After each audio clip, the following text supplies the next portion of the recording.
En primer lugar, muchas gracias a los organizadores por haberme soltado a sentarme aquí. Es un honor que agradezco muchísimo. Y tendré que enlazar con la que hace un momento acaba de decir Gerardo Hernández. Porque los historiadores...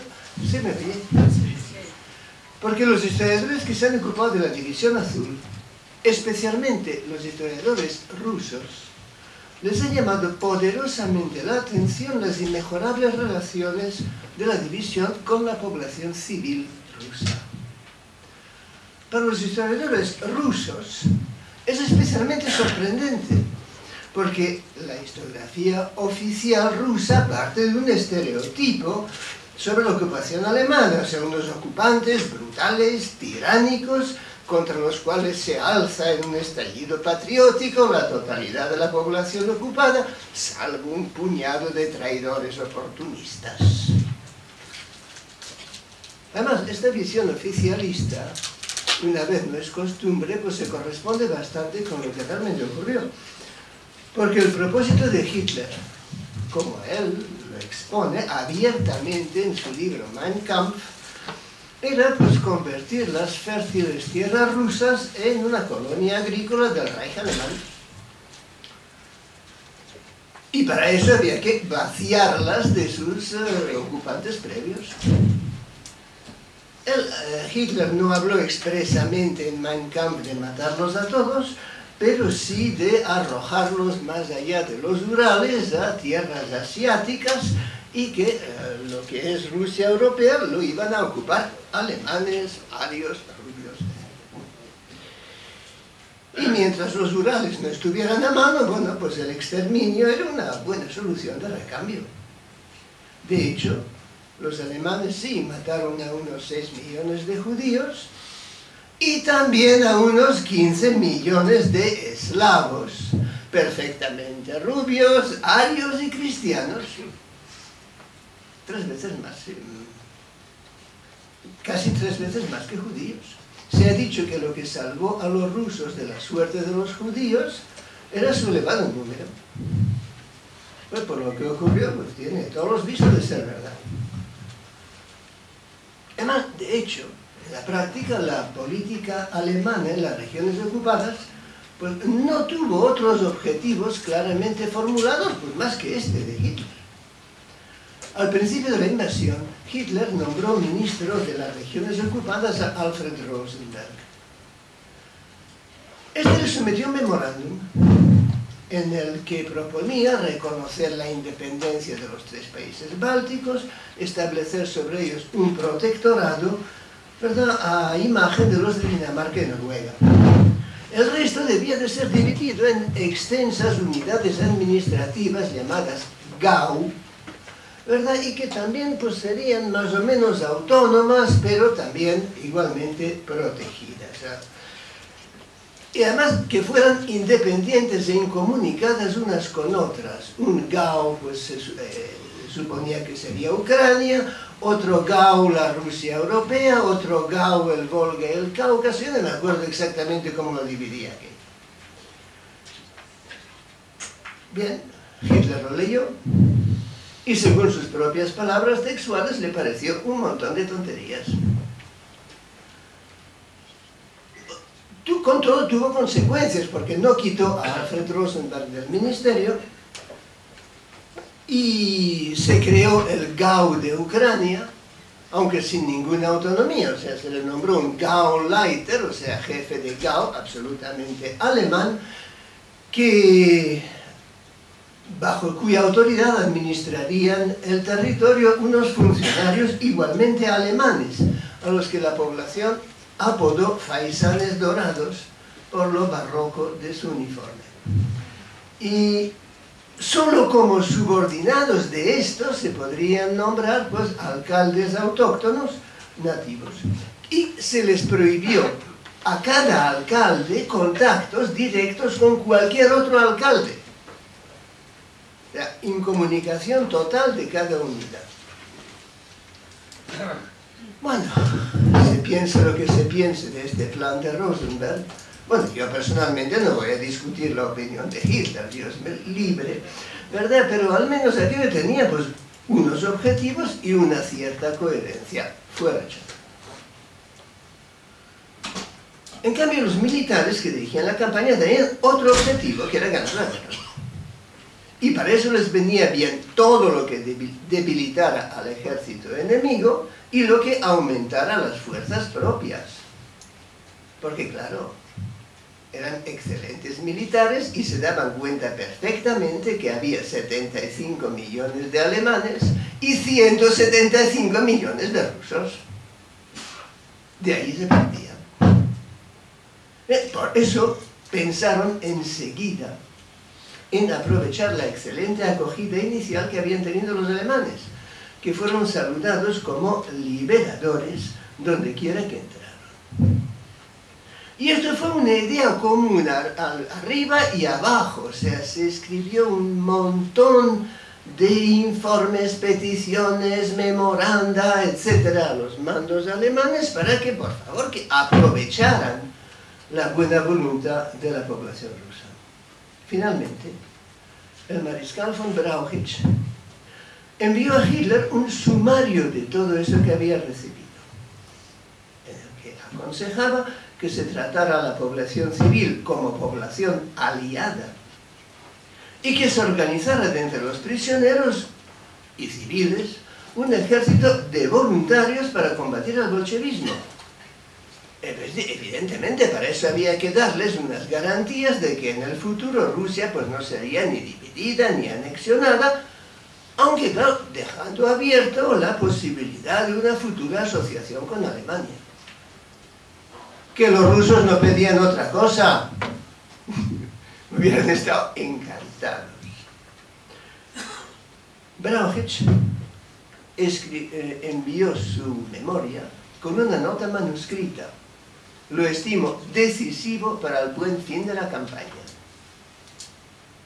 Hitler lo leyó, montó en cólera y mandó contestar a los mariscales que no estaban autorizados a opinar sobre cuestiones políticas. Y al poco tiempo, además, relegó del mando a Brauchitsch, a Bock y a todos los demás que se habían mostrado favorables al memorándum. Se quedó con mediocridades como Paulus y así le fue.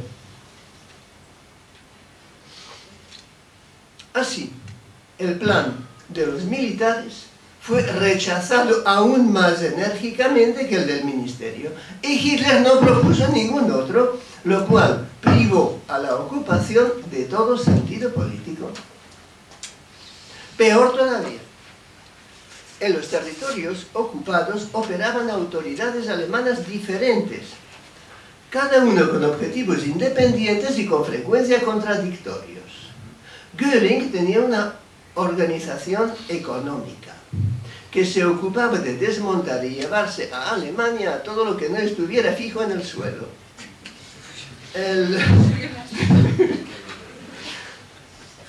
Los militares debían no solamente llevar las operaciones, sino asegurar su abastecimiento y sus comunicaciones. Y claro, en esto la colaboración de la población local era vital para evitar los partisanos. En cambio, las SS cumplían funciones represivas contra los judíos y contra esa misma población local que tenía que colaborar con los militares. Les ayudaba la policía, pero la policía tenía que reclutar policías locales. Y había que tenerlos un poco en cuenta sus sentimientos. Bueno, eso se solucionó azuzándolos contra los judíos. En teoría coordinaba todo eso el ministerio, pero su autoridad era más nominal que real, porque, a ver, Rosenberg le iba a decir algo a Göring, pues como que no. Y a Himmler, menos. Y a la Gestapo, esto ya vamos, inimaginable. Por eso la política alemana en Rusia resultaba cruel, incomprensible y contraproducente. Solo un ejemplo. Los alemanes no se molestaron en disolver los kolhoses. Sí, las odiadas, ineficientes, antieconómicas granjas colectivas. Según el razonamiento, el profundo razonamiento de que si han producido en kolhoses para los bolcheviques, producirán también en kolhoses para el Gran Reich alemán. Inteligentísimo. Obviamente, claro, todo eso acabó provocando que las mismas aldeas que en principio habían acogido a los alemanes como liberadores, pues mandaron partisanos. Y por eso es tan llamativo lo de la División Azul. Los divisionarios convivieron con los aldeanos rusos, jugaron con los niños, compartieron comida y aún hoy son recordados con cariño y con nostalgia. Bastantes de ustedes han tenido ocasión de comprobarlos en el viaje que hicieron con Pavel Tendera, que por cierto tiene una comunicación y va a repetir un poco lo mismo que estoy diciendo yo aquí. Los divisionarios nunca tuvieron problemas con los partisanos mientras fueron identificables como tales españoles. O sea, bueno, cuando iban mezclados con alemanes, bueno, ya era otra cosa. Hay infinidad de anécdotas, como aquella madre que abrió un halcón y le daba a un español prendas de abrigo que pertenecían a su hijo, que estaba con los partisanos. Sí, los alemanes, siempre tan inteligentes, habían prohibido a sus tropas confraternizar con la población enemiga. No me puedo leer a los españoles para que les prohibieran eso. Bueno, entonces así que los oficiales de enlace, bueno, fastidien.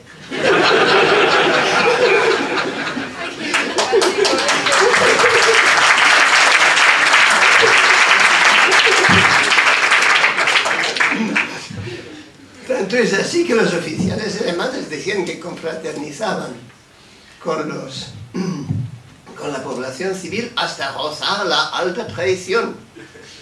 Sí, lo escribían. Sí. Bueno, y el secreto de estas buenas relaciones pues era muy sencillo. Los rusos veían en los españoles a unos amigos que venían a luchar contra el bolchevismo para que desapareciera tanto de Rusia como de España. Y eso es precisamente lo que ellos querían. Elemental. Claro. Y los españoles, por su parte, pues trataban a los rusos exactamente como los civiles españoles de zona roja que iban liberando a medida que avanzaban, exactamente igual, como unas víctimas del comunismo.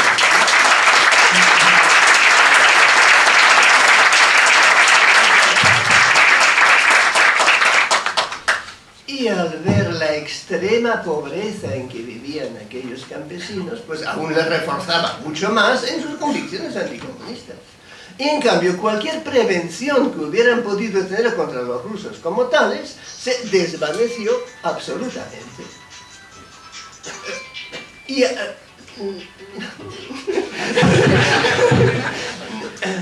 pues bien, a esto exactamente se refería Brauchitsch cuando hablaba de población aliada. Y exactamente eso es que era lo que los mandos nazis prohibieron de la manera más categórica.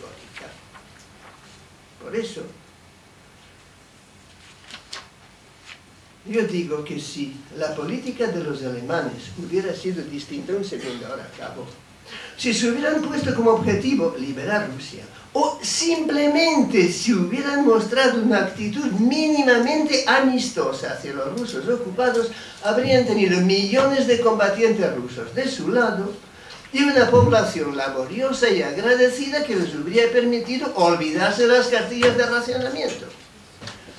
Pues por eso, en mi doble condición de español y de ruso, yo digo que los únicos que hicieron eso fueron los voluntarios de la División Azul. La División Azul en Rusia hizo lo correcto. La lástima es que solo lo hicieron ellos. Gracias.